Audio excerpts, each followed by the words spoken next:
രാഹുൽ കേൾക്കാമെങ്കിൽ ഞാൻ ആവർത്തിച്ച് ചോദിച്ചാണ് അമ്മ എത്താറായോ എന്നത്.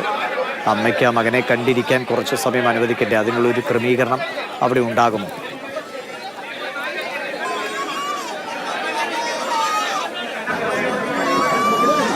അമ്മ എത്താറായിട്ടുണ്ട്. ഇപ്പോഴും ഈ വീടിന് മുന്നിൽ വലിയ ജനാവലിയാണ് മിഥുനെ ഒരു നോക്ക് കാണാൻ എത്തുന്നത്. ഭൗതിക ശരീരം അല്പസമയങ്ങൾക്ക് മുൻപാണ് വീടിനുള്ളിലേക്ക് കൊണ്ടുപോയത്. അവിടെ അച്ഛമ്മ ഉൾപ്പെടെ, അച്ഛൻ്റെയും അമ്മയുടെയും സഹോദരങ്ങൾ ഉൾപ്പെടെ അടുത്ത ബന്ധുക്കളായിരുന്നു ഉണ്ടായിരുന്നത്. അവിടെ വെച്ചപ്പോൾ തന്നെ ഈ കതകിന് പുറത്ത്, ആ വീടിൻ്റെ കതകിന് പുറത്ത് അത്രമാത്രം ആളുകൾ ഞങ്ങൾക്കും ഒരു നോക്ക് കാണണം എന്ന് പറഞ്ഞ് ആ വീടിനുള്ളിലേക്ക് കയറാനായി കാത്തു നിന്നത്. അപ്പോഴാണ് ഭൗതിക ശരീരം പുറത്തേക്ക് എടുത്ത് ഇപ്പോൾ പൊതുദർശനം, വീടിന് പുറത്ത് പൊതുദർശനം നടക്കുകയാണ്. ആളുകൾക്ക് കണ്ടുമടങ്ങാനുള്ള അവസരമാണ്. ഈ ഘട്ടത്തിൽ തന്നെ അമ്മയെത്തും. തീർച്ചയായും അമ്മയ്ക്ക് ഒപ്പം ഉള്ളിൽ വളരെ കുറച്ച് സമയം മാത്രമാണ് ഭൗതിക ശരീരം ഉണ്ടായിരുന്നത്. അവർക്കെല്ലാവർക്കും അവസാന നിമിഷമാണെന്ന തിരിച്ചറിവുണ്ട്. അവർക്ക് എത്ര സമയം ചിലവഴിക്കാൻ കഴിയുമോ അത്രയും സമയം ഏറ്റവും ഒടുവിലായി തങ്ങളുടെ പ്രിയപ്പെട്ടവനോട് ചിലവഴിക്കണം എന്ന ആഗ്രഹമാണുള്ളത്. അതിനെ ഓർത്താണ്, ഇനി അതിനെ അവസരമുള്ളൂ, അതിനെങ്കിലും എനിക്ക് സാധിക്കുമോ എന്ന് അച്ഛമ്മ 2 ദിവസമായി ചോദിക്കുകയായിരുന്നു. അമ്മ അതിനു വേണ്ടിയാണ് ഒരു ജീവിതം പടുത്തുയർത്താൻ കടൽ കടന്നു പോയെങ്കിൽ ഇപ്പോൾ തിരിച്ചെത്തുന്നത്.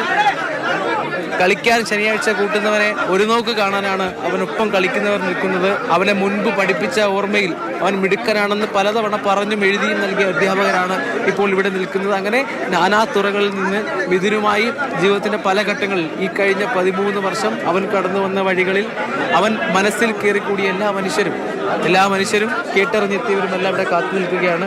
അവരെല്ലാവരും കണ്ടു മടങ്ങുക എന്നുള്ളത് സാധ്യമാണോ എന്ന് പോലും പറയാൻ കഴിയുന്നില്ല. അത്രയധികം ആളുകൾ ഈ വീടിൻ്റെ പരിസരത്ത്, ഈ മനോഭവനം എന്ന ഈ വീടിൻ്റെ പരിസരത്ത് അത്രമാത്രം ആളുകൾ തിങ്ങിക്കൂടി നിൽക്കുകയാണ്.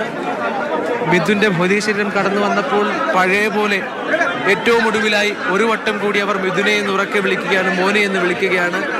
മുൻപ് അവൻ്റെ ഓർമ്മകൾ വളരെ സ്നേഹത്തോടെ ഓർത്തു പറഞ്ഞവരുടെ മുഖങ്ങൾ ഇപ്പോൾ കരഞ്ഞു വാടിയിരിക്കുകയാണ്.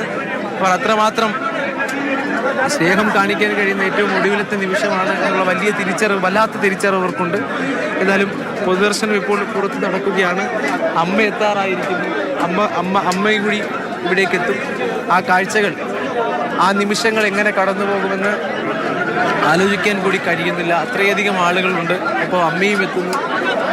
അവനെ ഈ 2 ദിവസമായി കണ്ണീരോടെ കാത്തിരുന്നവർ ഇപ്പോഴും അവന് വേണ്ടി അലമുറയിട്ട് കരയുകയാണ്, തേങ്ങുകയാണ്. ഇവിടെ എന്തായാലും നിരവധി ആളുകൾ, ഈ വീട്ടിൽ സാധ്യമായ ഇടങ്ങളിലൂടെയൊക്കെ ആളുകൾ അവനെ ഒരു നോക്ക് കാണാനുള്ള ആഗ്രഹത്തോടു കൂടി കാത്തു നിൽക്കുകയാണ്.